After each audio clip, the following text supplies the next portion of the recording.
EVM हटाओ, EVM हटाओ। Technology थोड़ी बहुत जानने वाले जो लोग हैं उनको मालूम, रिमोट कंट्रोल टेक्निक है। रिमोट से उसको चलाते थे और अपने हिसाब से उसका उपयोग करते थे। तो यहाँ के यहाँ क्यों नहीं किया जा सकता?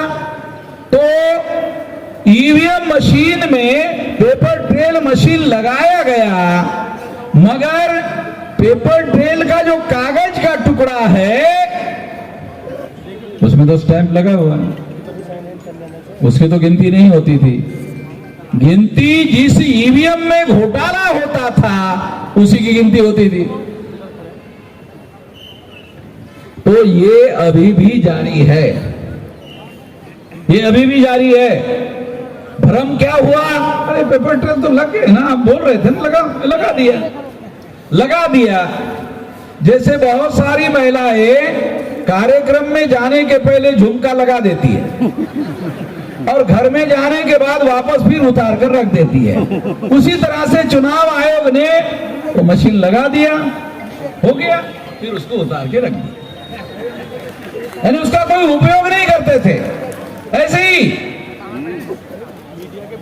एग्जाम्पल के लिए दे रहा हूं, महिलाएं अपने मन में किंतु परंतु ना रखें। मैं एग्जाम्पल आप लोगों को समझने के लिए बता रहा हूं, एग्जाम्पल देने के लिए बता रहा हूं ताकि बात हमारे लोगों को समझ में आ जाए। साथियों, ये जो ईवीएम मशीन है, ये ईवीएम मशीन हम लोगों को समझना बहुत ज्यादा जरूरी है, क्योंकि ईवीएम मशीन ने आपका शासक चुनने का जो अधिकार है, शासक बनने का जो अधिकार है, वो वोट में शामिल है। आप जिसको चुनना चाहते हैं, तो आप अगर अपने आप को चुनना चाहते हैं, वो अधिकार इसकी बदौलत खत्म हो जाता है, इसकी वजह से खत्म हो जाता है। अगर आपका वोट का अधिकार खत्म हो गया तो क्या होगा? तो ये भ्रम खत्म हो जाएगा। कौन सा? वोटर सरकार चुनते हैं। सबसे अहम बात समझना जरूरी है, क्या है? वोटर सरकार चुनते हैं। वोटर सरकार चुनते थे, ईवीएम आने के बाद ईवीएम सरकार चुनती है, वोटर सरकार नहीं चुनते हैं। ये वोट की सरकार बनना बंद हो गया ईवीएम की वजह से, और इस वजह से क्या होगा? बारी बारी से राज होगा। कांग्रेस जाएगी तो बीजेपी आएगी, बीजेपी जाएगी तो कांग्रेस आएगी, ऐसे होगा। इससे इस देश में लोकतंत्र की जो सरकार है, वोटों के समर्थन की सरकार, जो जनता भारत की चाहती है, जिसको सरकार बनाना चाहती है, वो सरकार नहीं बनेगी। इस वजह से साथियों, मैं आप लोगों को ये बात समझा रहा हूं, क्योंकि आखिर ये बात हम लोगों को समझना होगा। चुनाव आयोग के लिए हम लोगों ने एक लंबा पर्चा निकाला, सारे बहुत तमाम सवाल है, चुनाव आयोग ने किसी सवाल का कोई जवाब नहीं दिया। चुनाव आयोग कौन है भाई? भारत के संविधान निर्माताओं ने चुनाव आयोग को अधिकार दिया। किस काम के लिए अधिकार दिया? फ्री, फेयर और ट्रांसपेरेंट चुनाव संपन्न कराने के लिए अधिकार दिए। मालिक नहीं बनाया वोटर लोगों का, उन्होंने, संविधान निर्माताओं ने अधिकार दिया चुनाव आयोग को। आपको काम कितना है? फ्री, फेयर एंड ट्रांसपेरेंट चुनाव करवाना चाहिए। चुनाव कमीशन अपने ही लेवल पर निर्णय कर रहा है। सारे देश के लोग जब ईवीएम नहीं चाहते हैं, सारे देश के लोग जब ईवीएम नहीं चाहते हैं, लोग नहीं चाहते हैं, तो आप जबरदस्ती क्यों कर रहे हो भाई? आपके पास तो ऐसा कोई पावर नहीं है।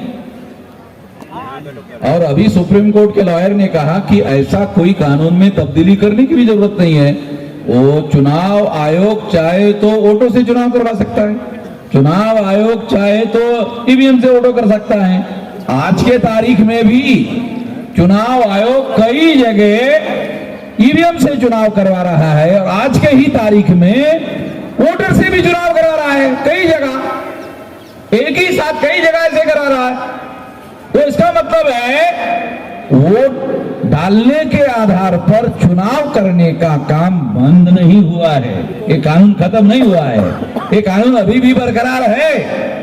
चुनाव आयोग जबरदस्ती क्यों करना चाहता है कि ईवीएम मशीन से ही वोट हो? चुनाव आयोग शासक वर्ग का टूल हो गया है।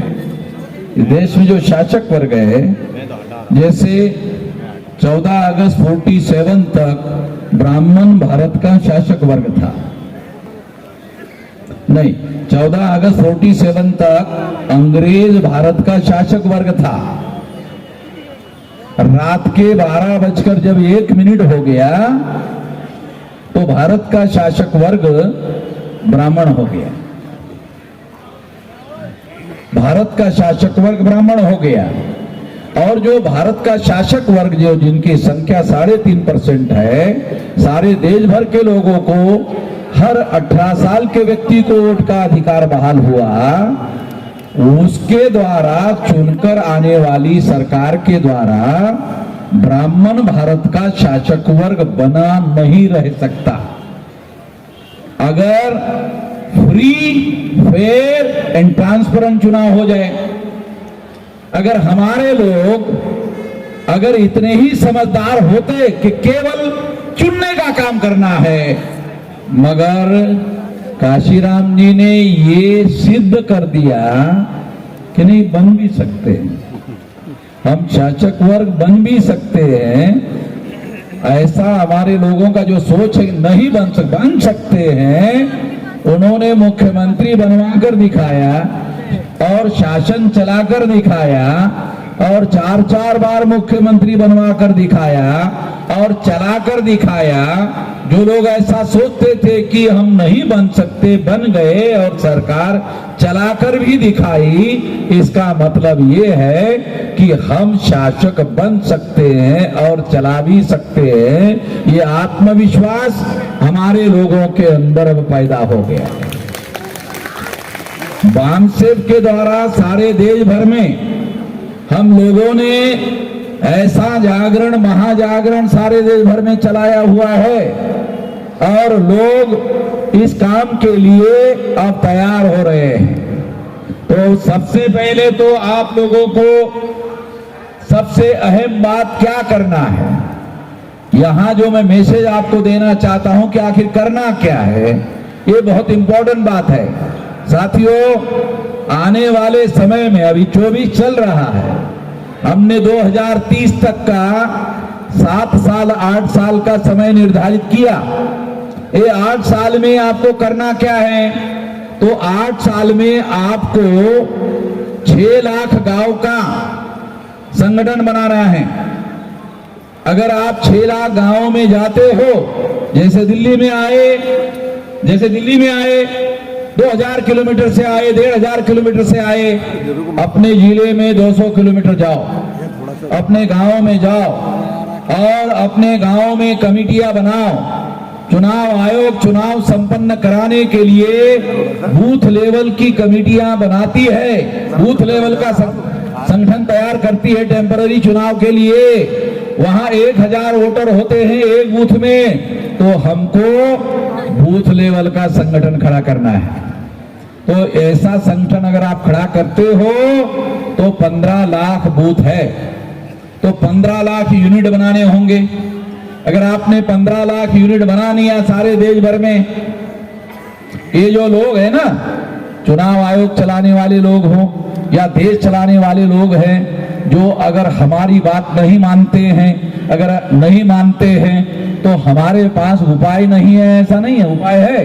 15 लाख जगह पर अगर आप अपनी कमेटियां बनाते हो, ये तो आपके नियंत्रण में है।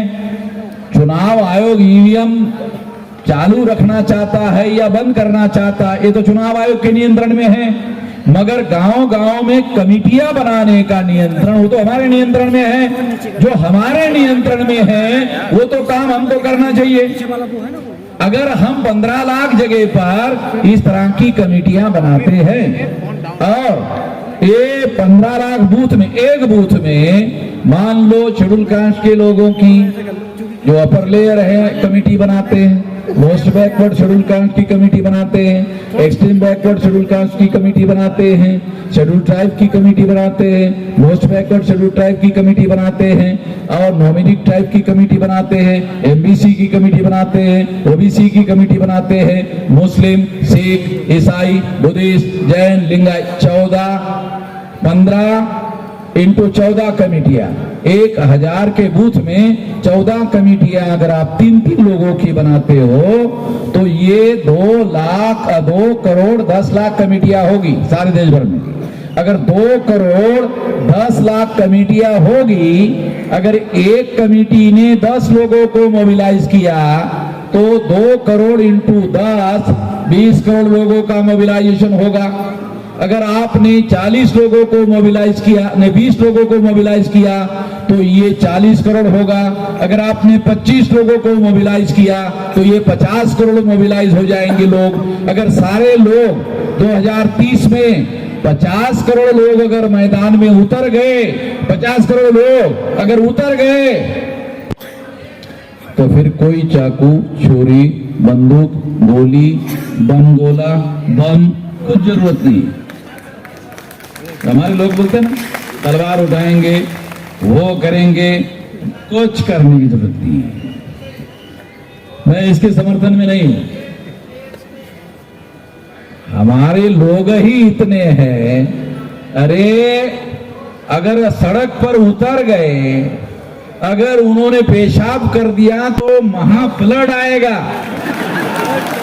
और ये जो 3.5% लोग हैं वो फ्लड में बह जाएंगे। तो हमारे लोगों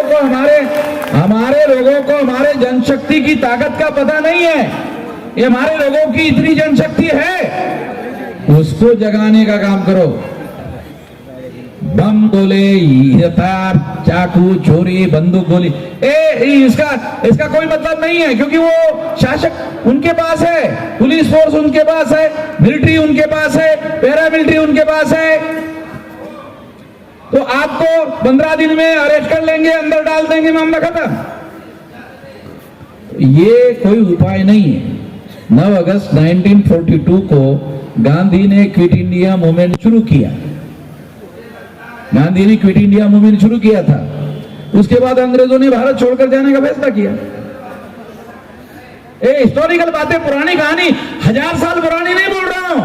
अरे 9 अगस्त 42 की क्विट इंडिया मूवमेंट की, गांधी ने ऐसा किया था। अगर हम लोग इतना बड़ा आंदोलन खड़ा करते हैं, क्योंकि हमको हमारे नियंत्रण में काम है, जो काम हमारे नियंत्रण में है वो करो। जो चुनाव आयोग के नियंत्रण में है, चुनाव आयोग करता है, नहीं करता है, कहां जाएगा? भाग जाएगा क्या? देखो, अगर 10 साल के बाद अगर हम लोग काबिज हो गए तो 10 साल के बाद चुनाव कमिश्नर को फांसी की सजा देंगे।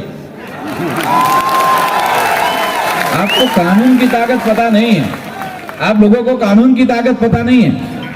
अगर वो मर गया तो ही बचेगा, क्योंकि वो उसको पकड़कर फांसी देने के लिए जिंदा ही नहीं है। मगर चुनाव कमिश्नर अगर जिंदा है और हमारा राज आ गया, देशद्रोह